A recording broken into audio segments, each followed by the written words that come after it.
Hola hermanos, muy buenas noches. Me da mucha alegría el poder estar con ustedes una vez más en este tiempo para poder aprender de la palabra del Señor.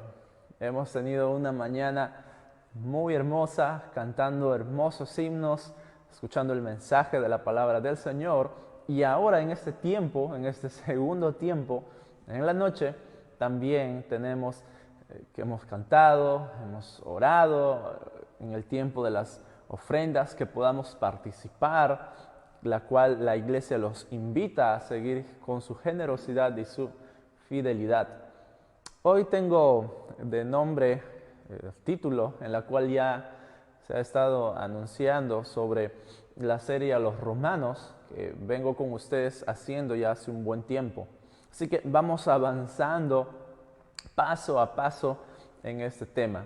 Yo les invito por favor a abrir su Biblia en el capítulo 2 a los Romanos, que es la porción que nos toca hoy, en esta noche. Romanos capítulo 2. Capítulo 2 del verso 1 hacia adelante. La palabra del Señor lo dice así: por lo cual eres inexcusable, oh hombre, quien quiera que seas tú que juzgas, pues en lo que juzgas a otro te condenas a ti mismo, porque tú que juzgas haces lo mismo. Mas sabemos que el juicio de Dios contra los que practican tales cosas es según verdad. Y piensas esto, oh hombre, tú que juzgas a los que tal hacen y haces lo mismo, ¿que tú escaparás del juicio de Dios? ¿O menosprecias las riquezas de su benignidad, paciencia y longanimidad, ignorando que su benignidad te guía al arrepentimiento? Pero por tu dureza y por tu corazón no arrepentido, atesoras para ti mismo ira para el día de la ira y de la revelación del justo juicio de Dios, el cual pagará a cada uno conforme a sus obras. Vida eterna a los que perseverando en bien hacer buscan gloria y honra e inmortalidad, pero ira y enojo a los que son contenciosos y no obedecen a la verdad, sino que obedecen a la injusticia. Tribulación y angustia sobre todo ser humano que hace lo malo, el judío primeramente y también al griego, pero gloria y honra y paz a todo el que hace lo bueno, al judío primeramente y también al griego, porque no hay acepción de personas para con Dios. Hasta allí nomás la porción ha sido un poco larga, pero entiendo que este bloque es así, lo cual nos va a ayudar a entender lo que queremos estudiar en esta noche. El tema que yo titulé a este sermón es la inexcusabilidad del hombre. Como hemos podido ver, y de acuerdo a la semana pasada, como hemos estado estudiando, que Dios se ha revelado a la humanidad por medio de dos cosas: su poder y su deidad. Estas dos cosas son invisibles, pero es muy evidente a los ojos de toda la humanidad, a los ojos de toda la creación.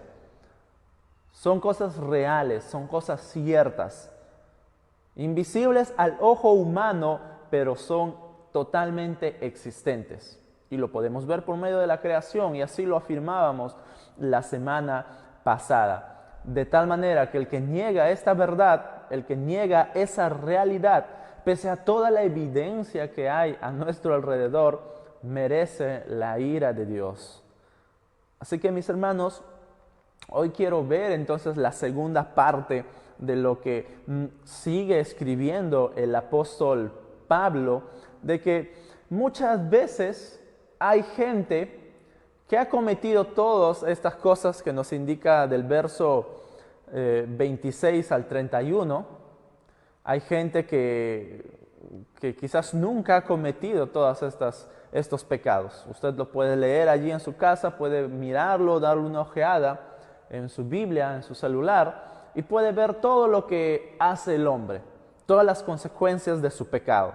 Y algunos dirían, bueno, yo nunca he cometido tal cosa, yo nunca he hecho tales actos. Y hay gente entonces que quizás podría llamarse a sí mismo limpio y santo, podría llamarse a sí mismo como que yo no he cometido tales cosas, entonces yo no merezco la ira de Dios, yo no merezco la justicia de Dios. Pueden haber personas así en nuestro mundo o asimismo, quizás dentro de la iglesia hay personas religiosas que creen de esa manera. Pero, ¿qué es lo que entonces vamos a ver y a estudiar? Sobre todo, lo que Pablo nos va a enseñar en este tiempo es muy importante para poder entender esta siguiente parte del texto. Así que la primera parte en la cual vamos a estar viendo en este tiempo es que el hombre no tiene excusa. El hombre no tiene ningún tipo de excusa porque, escucha lo que dice el verso 1, por lo cual eres inexcusable, oh hombre, quien quiera que seas tú que juzga. Lo primero que Pablo acá empieza diciendo y sobre todo haciendo es una afirmación. Pablo está convencido de una realidad, él está dando una resolución y esta resolución pertenece al pasaje anterior, al verso 32 del capítulo 1, quien habiendo entendido el juicio de Dios, que los que practican tales cosas son dignos de muerte, y no solo las hacen, sino que también se complacen con los que los hacen. Es decir, los que practican y sobre todo con los que se unen, les encanta hacer estas cosas, les encanta practicar el pecado. Se deleitan en hacer todo ello. Así que de esa manera no tienen escapatoria. Les gusta practicar a aquellas personas hechos, ok, no tienen escapatoria aquellas personas. El juicio de Dios va a venir sobre ellos, pero no acaba ahí. Eso no termina ahí.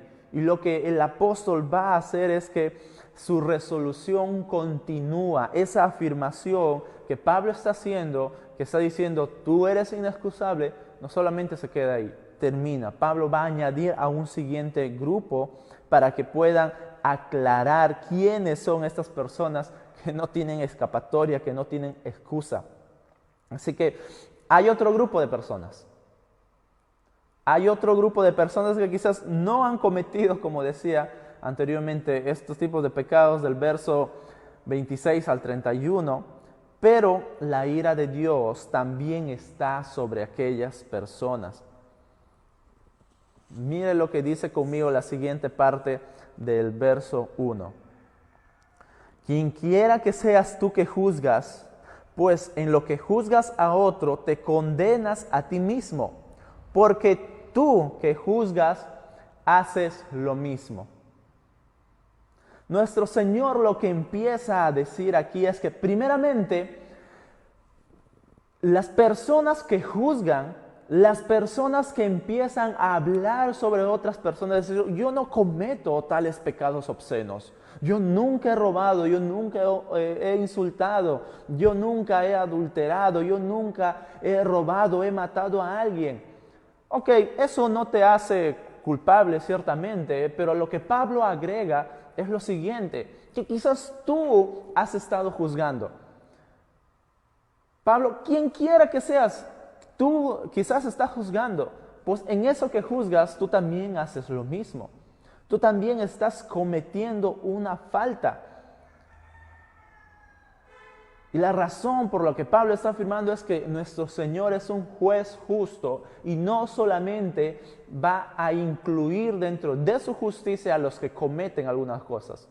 Porque no solamente se trata de cometer cosas de manera hechas, reales, con nuestras propias manos. En Lucas 18:11 dice, el fariseo, puesto en pie, oraba consigo mismo de esta manera, Dios, te doy gracias porque no soy como los otros hombres, ladrones, injustos, adúlteros, ni aun como este publicano. Las personas que juzgan hacen esto porque se creen limpias, porque se creen personas puras. Y eso es una de las injusticias que Dios también mira en el ser humano. El creerse más o mucho mejor de lo que en realidad es. Definitivamente, mis hermanos, lo que hemos podido escuchar y hasta donde Pablo nos va enseñando, todo esto era una expresión, de hecho, de los judíos.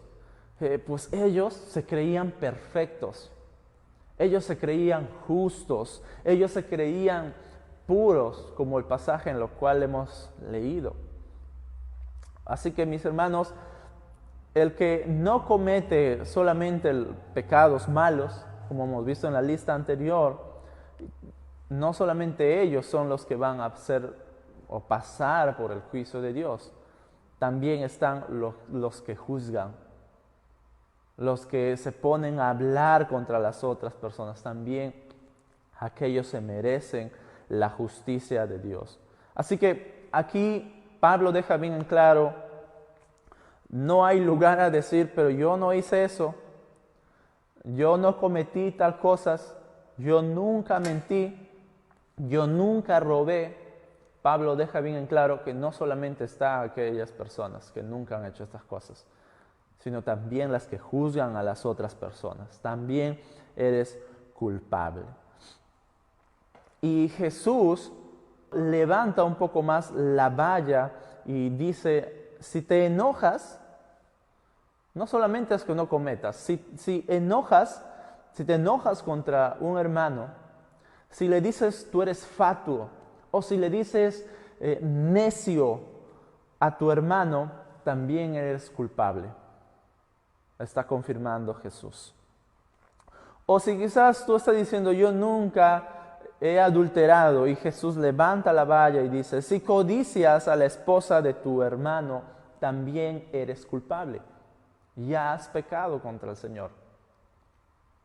Por eso decimos, no solamente se trata de cometer con nuestros actos. Jesús eleva la valla y dice, ok, también está en tu corazón, también está en tu mente. Si fallas dentro de estas dos áreas, también te haces culpable.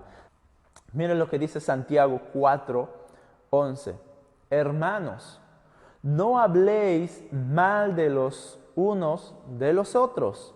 El que habla mal de un hermano o juzga a su hermano, habla mal de la ley y juzga a la ley. Pero si tú juzgas a la ley, no eres cumplidor de la ley, sino un juez. Cuando nos ponemos a juzgar a las otras personas por sus acciones, no solamente estamos diciendo que nosotros somos perfectos y que esas personas son malas, sino que también nos ponemos en lugar de juez. Nos ponemos en el lugar de nuestro Señor, quien es el único juez justo, correcto y verdadero. Y es como si le estuviéramos quitando ese papel, quien es el único que puede juzgar los corazones y las intenciones de las personas, y nosotros nos ponemos en ese lugar. Le estamos quitando esa gloria, ese lugar que le pertenece solo a nuestro Señor. Eso es muy importante que podamos entenderlo, cómo actúa nuestro Señor. La forma de su carácter justo, la forma de su carácter recto. Así es nuestro Señor. Pero hasta ahora espero que usted pueda observar la correcta justicia de nuestro Señor. A eso lo llamamos la imparcialidad. ¿Y por qué digo esto? Porque el siguiente pasaje va a afirmar. Es Romanos capítulo 2, verso 2. Mas sabemos que el juicio de Dios contra los que practican tales cosas es según verdad.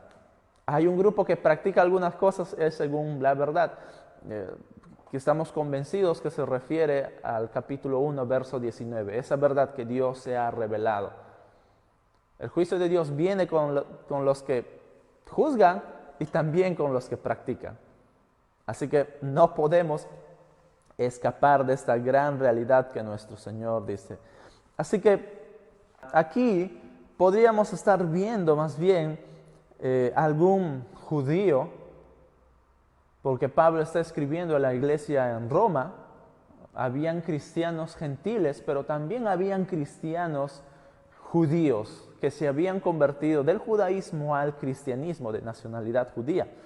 Entonces, Pablo quiere decirles a aquellas personas que quizás creen que por hacer buenas obras, quizás creen que porque hacían sus ritos en el judaísmo, en su religión, creen que por ellos van a ser salvos. No, no se trata de eso. Tanto el que ha recibido la revelación general, es decir, cómo Dios se ha revelado por medio de su creación, así como el que ha recibido la revelación escrita de Dios, los judíos recibieron la palabra, la ley escrita, todos van a recibir el juicio de Dios. Van a tener que pasar por allí. Y los judíos, a quienes indirectamente Pablo puede estar escribiendo esta porción de este pasaje, les está diciendo, ustedes también van a estar allí. No se equivoquen, no vayan a pasar por alto que nuestro Señor es injusto, para nada. Es por eso que estamos afirmando, y es por eso que podemos decir que nuestro Señor es imparcial, y a la misma vez el hombre entonces no tiene ningún tipo de excusas.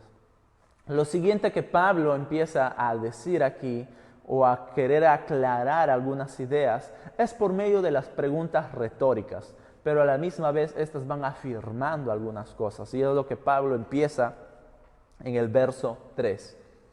Y piensas esto, oh hombre, tú que juzgas a los que tal hacen, y haces lo mismo, que tú escaparás del juicio de Dios. Pablo quiere dejarnos a entender un pensamiento que había en los judíos. Puede que algunos judíos estarían interpretando mal el actuar de Dios. Algunos piensan que los judíos estaban diciendo que el Señor era un juez permisivo, que el Señor no estaba aplicando correctamente su justicia. O de hecho se estaba haciendo la vista gorda, se estaba tapando los ojos ante los actos de las personas, sus pecados. Y de esa manera estaba siendo un mal juez. Pero era todo lo contrario.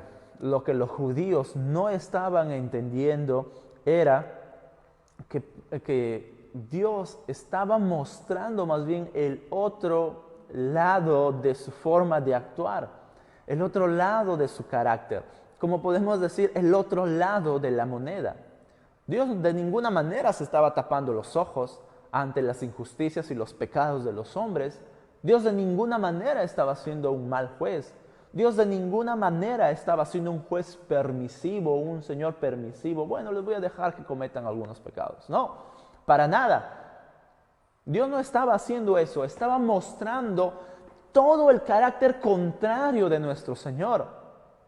Estaba mostrando todo el lado de su corazón ahora. Su santidad dice que debe aplicar algunas cosas justas, muchas cosas y todas. Pero también el otro lado de su carácter dice que Él debe aplicar amor, bondad, misericordia, gracia y todo ello. ¿Y cómo se lo aplica? El Señor mismo es sabio en eso, en cómo Él lo hace y cómo le da la gana a nuestro Señor. Y Pablo quiere decir esto. ¿Acaso estás ignorando, estás entendiendo que el Señor hace las cosas por su paciencia, que les está dejando hacer lo que quieran? No. Está mostrando el otro lado de su carácter. Así como nuestro Señor es un juez justo, pues también es perdonador, es amoroso y es benevolente. Y cuando entendemos en el verso 4 que se nos dice las riquezas o menosprecies las riquezas de su benignidad, que quiere decir eso, el hacer el bien, el hacer las cosas bondadosamente. Y eso era una palabra que estaba muy unida al significado de los hebreos cuando dice en el Salmo 103, verso 4, el que rescata del hoyo tu vida, el que te corona de favores y misericordias. El que es benigno, el que está haciendo estas cosas. Así es nuestro Señor. Él hace cosas buenas, Él hace favores a los hombres, Él hace favores a la humanidad por medio de su benignidad. de sus cosas buenas de hacer. Como dice en uno de los evangelios, que el Señor hace llover para buenos y malos, para todas las personas. Porque esa es la manera de gobernar de nuestro Señor y muestra su justicia, su soberanía allí, en que no solamente gobierna para algunas personas, para los que se portan bien, no, Él gobierna para todos. Él es justo para con todos. Y así lo está afirmando Pablo. Él es benigno. ¿Y qué también dice? Él es paciente. Y cuando entendemos esta palabra, no se está refiriendo a que estamos haciendo esperar a alguien con el tiempo. Este hombre se demora, ¿por qué se demora? No, no estamos hablando a ese tipo de paciencia. El significado es único en el Nuevo Testamento cuando Pablo usa esta palabra. Es único la palabra paciente acá. Y lo que está diciendo es de soportar, es de detener algo. El Señor está siendo paciente de esa manera, está deteniendo, está soportando algo, está esperando algo. ¿Qué es lo que está soportando o deteniendo en este caso? Es el castigo del pecador en el momento en el que peca, en el que comete alguna falta. De esa manera el Señor está siendo paciente. Por eso podemos ver la forma de actuar cuando se nos narra en el Antiguo Testamento, sobre todo en el libro de Éxodo, por ejemplo, vemos a una familia que ha cometido algún pecado y el Señor inmediatamente castigaba el pecado. Era la forma en cómo el Dios estaba dando a conocer que era un juez justo. Pero conforme va pasando la revelación por medio de los años, por medio de los siglos, por medio de los innumerables profetas, el Señor nos va mostrando su lado paciente. Él deja por un momento, está esperando el momento en el cual el hombre va a ser castigado por su pecado. A eso se refiere paciente el apóstol Pablo. Pero ¿qué más? También nos quiere decir la longanimidad. Hace énfasis un poco a la palabra paciente, pero acá está diciendo que su paciencia es largo. Puede esperar un muy buen tiempo porque está esperando el arrepentimiento del pecador. ¿Cuánto tiempo, qué tiempo? No lo sabemos, pero su longanimidad empieza a esperar, a alargar algo. Podemos decir que el Señor está esperando el arrepentimiento del hombre, del pecador. Y así es como debemos de entender a nuestro Señor. Y nosotros que escuchamos esto, ¿se da cuenta? Todo el lado amoroso, de gracia, de misericordia de nuestro Señor, mientras los judíos estaban queriendo, ¿por qué el Señor no castiga al hombre? ¿Por qué el Señor no castiga a estos pecadores, a la ciudad de Roma, pecadora, pecaminosa? ¿Qué está esperando el Señor? Y Pablo le está diciendo, ¿acaso estás tú, no estás entendiendo, estás despreciando este lado de gracia de nuestro Señor? Estas cosas que el Señor está mostrando nos hacen ver más bien que Él es un juez, así como es justo, también es amoroso, es correcto, tiene corazón. Nuestro Dios no hace justicia vendándose los ojos. Para nada, nuestro Señor muestra todo lo que podemos entender, los conceptos de amor, de justicia, de rectitud, de castigo. Él lo hace de manera correcta todo, mis hermanos. Así que tenemos que entender por este lado el actuar de nuestro Dios y lo que Pablo nos está queriendo dar a entender. Así que no entendían entonces que Dios estaba esperando el arrepentimiento y solo el Señor y también el Señor estaba esperando el arrepentimiento de los judíos. ¿Acaso estás ignorando que ello también te puede llevar al arrepentimiento? ¿Estás ignorando que estos atributos de nuestro Señor, esta forma de actuar, te puede traer a tus pies y te puede mostrar su amor? Los judíos por muchos años, por muchos siglos, habían visto castigar el castigo del Señor. Venía una nación, el Señor castigaba. Por medio de una plaga, por medio de cosas, el Señor castigaba. Pero se habían olvidado el amor que Dios también tenía hacia ellos y cómo los había cuidado, protegido. Estaban entendiendo mal el actuar y el carácter santo de nuestro Dios. Por eso, no ignoren o no ignoremos esto. Dios no está siendo un mal juez para nada. ¿Cuál es el resultado de todo eso? Primero, puede haber un resultado muy negativo cuando empezamos a negar y cuando empezamos a no entender cómo actúa nuestro Señor de manera poderosa. El resultado es lo siguiente, lo dice el verso 5. Pero por tu dureza y por tu corazón no arrepentido, atesoras para ti mismo ira para el día de la ira y de la revelación del justo juicio del Señor. Primeramente, ¿cuál es uno de sus resultados? La dureza. Se debe a la dureza del corazón cuando empezamos a negar la forma en cómo nuestro Señor empieza a obrar. Y la palabra dureza es una palabra muy conocida, pero viene del griego y está relacionada a la esclerosis. Seguramente ha escuchado usted esta palabra, pero el significado acá es de esclerotes, es decir, la dureza, el endurecimiento de nuestro corazón. Cuando hablamos de la enfermedad, hace referencia al endurecimiento de algún tejido, nervios y toda esa cosa. En este caso, el hombre o los judíos a quienes está haciendo referencia Pablo habían endurecido su corazón. Y en consecuencia de tener un corazón endurecido, nos llevará también a tener un corazón no arrepentido ante el Señor. Eso es lo que nos lleva cuando tenemos el corazón endurecido, mis hermanos, a no reconocer el actuar de nuestro Señor. Y no entendemos cómo Él está haciendo las cosas.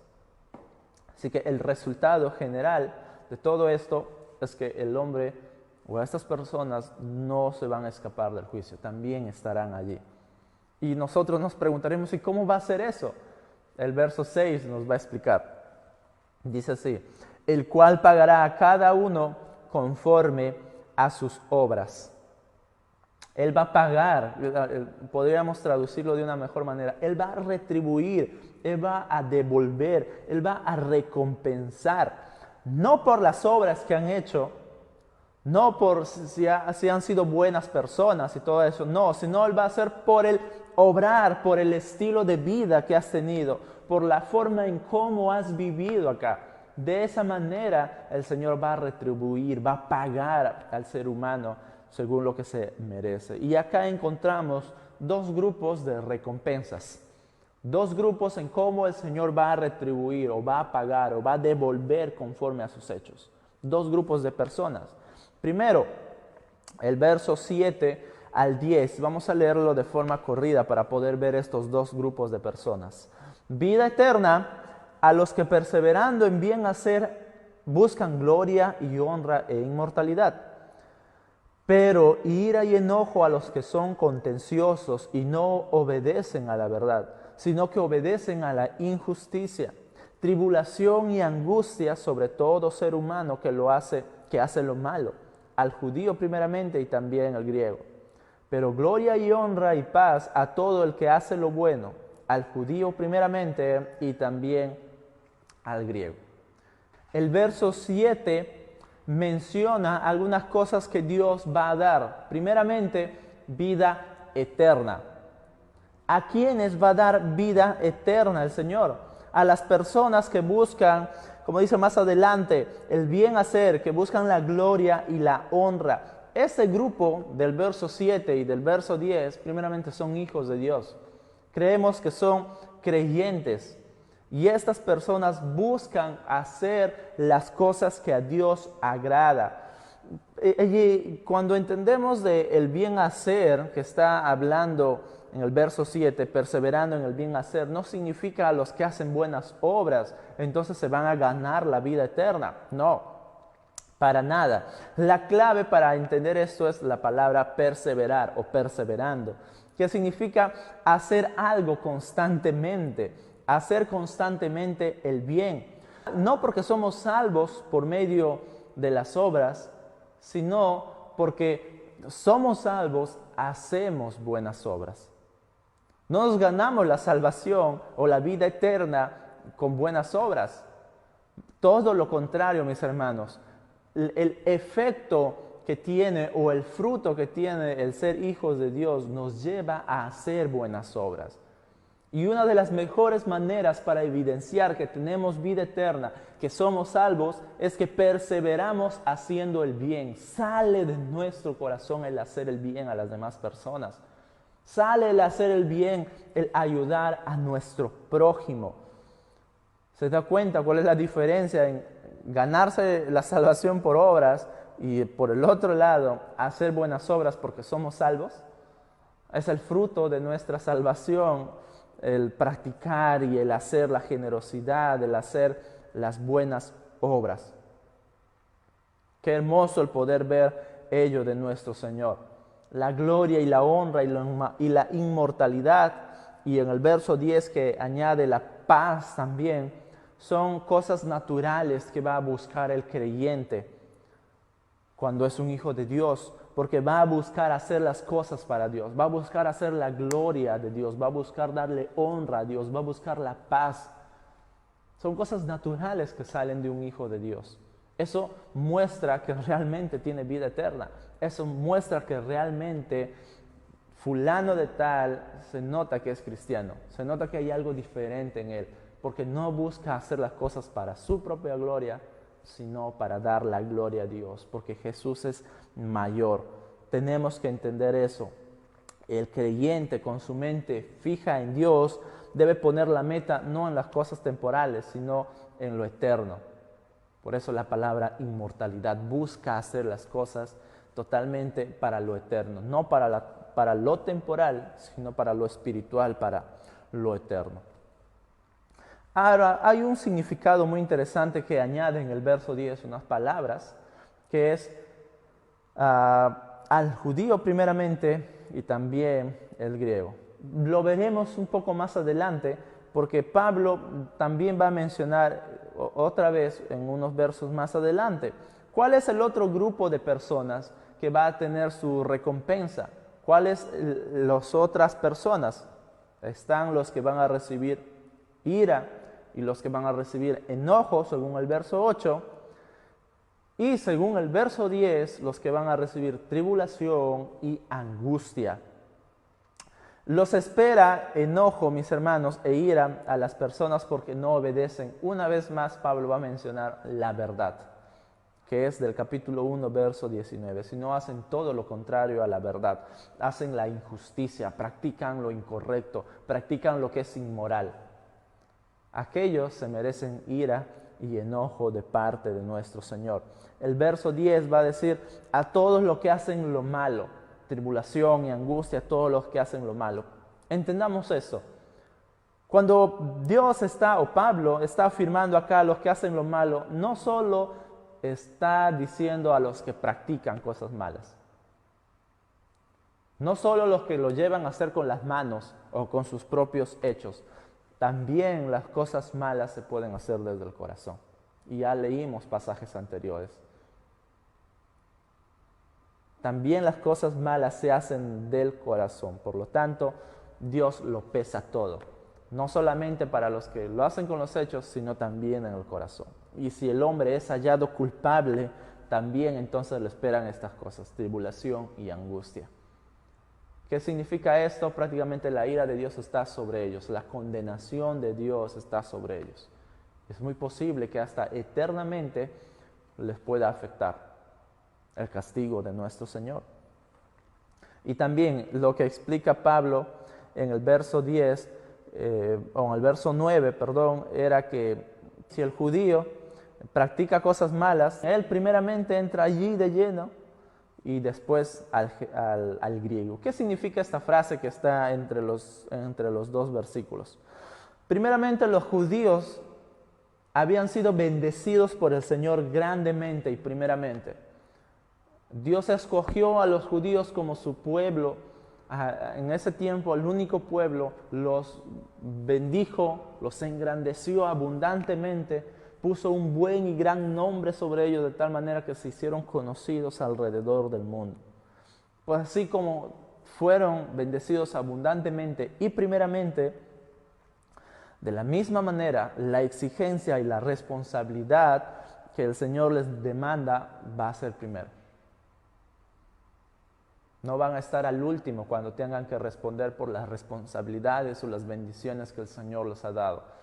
También van a ser primeros. Así como fueron bendecidos primeramente, también van a ser exigidos primeramente. ¿Por quién?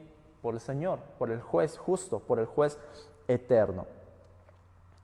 Mis hermanos, aquí no tiene nada que ver de que un pueblo, en este caso los judíos, sean más que los demás, más que otras personas.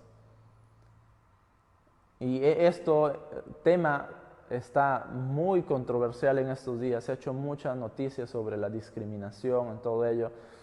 Y tenemos que afirmar primeramente que nuestro Señor no hace acepción de personas. Nuestro Señor no es un juez injusto. Él mira a todas las personas por igual. No tiene aquí nada que ver tu color de piel, no tiene aquí nada que ver tu condición social, cuánto de dinero tienes, tu educación o algo. No, para nada. Nuestro Señor no juzga de esa manera. Simplemente es la forma de actuar de nuestro Señor en la cual Él está explicando. Así como bendije a los judíos, abundantemente los puse de un gran nombre, de esa misma manera yo los voy a juzgar primero. Eso es un Dios imparcial. Eso es nuestro Dios, que juzga correctamente. ¿Y por qué digo esto? El verso 11 lo afirma. Porque no hay acepción de personas para con Dios. Increíble nuestro Señor. No hay ningún tipo de acepción ante los ojos de nuestro Señor. Así que, quien quiera que nos estés viendo en este tiempo, mi intención ha sido poder mostrarte cómo es que nuestro Señor actúa ante su creación, ante las personas. No actúa de una manera mala, de una manera castigador de nuestro Señor porque las personas cometen malas cosas. No, no solamente. También está un grupo que dentro de su corazón se cree juez y mejor que las demás personas y empieza a decir a los otros, ellos no practican tales cosas, ellos no se merecen la salvación porque ellos son malos, esto. No, ese papel es único de nuestro Señor. Por lo tanto, no hay excusa para ti, ni para mí, mi amigo, mi amiga, mi hermano, mi hermana que nos estás viendo en la pantalla. El papel de juzgar solamente y únicamente es de nuestro Señor. Le concierne a nuestro Señor porque Él es justo y santo y Él sabe la manera correcta de cómo hacerlo. Nuestro Señor va a pesar en la misma balanza a todos y cada uno de nosotros. En conclusión, entonces, no quiero dejarles con la carga, ahora yo he juzgado o yo he cometido malas cosas, el juicio o la ira del Señor va a venir en contra de mí. Sí, puede que sí, pero hay una solución para ello. La manera de salir de este juicio es por medio de Jesús. Y Pablo de esa manera lo dijo en el versículo 4. ¿Acaso estás ignorando la forma de actuar de nuestro Señor? Él es benevolente, Él es paciente, Él es benigno, las cuales te llevan al arrepentimiento. ¿Arrepentimiento de qué? De tus pecados. Al arrepentimiento de tu vida que has estado actuando en contra de Dios. Y no es que vas a escapar de la ira de Dios, decir, el Señor cerró su mano cuando me iba a castigar. No, porque Dios aplicó, mi hermano, mi hermana, mi amigo que tú nos estás viendo, Dios aplicó toda su justicia, toda su ira. Dios aplicó todo ello sobre Jesús. Nuestro Señor Jesús sufrió toda la ira, toda la justicia de Dios en el Calvario, en la cruz, allí donde soportó todo ello hasta que murió. La ira de Dios era tan grande, la justicia de Dios demandaba el castigo del hombre, mi castigo y tu castigo, pero yo muriendo no se iba a satisfacer o no se iba a cumplir, no iba a abastecer la justicia del Señor. Tuvo que morir alguien en mi reemplazo, el reemplazo tuyo, para satisfacer la justicia del Señor. Y eso solo lo pudo hacer una persona de la misma de la misma deidad de nuestro Señor, el Señor Jesús, quien vino a este mundo y dio su vida por ti y por mí. Él cargó la ira, Él cargó la justicia de Dios.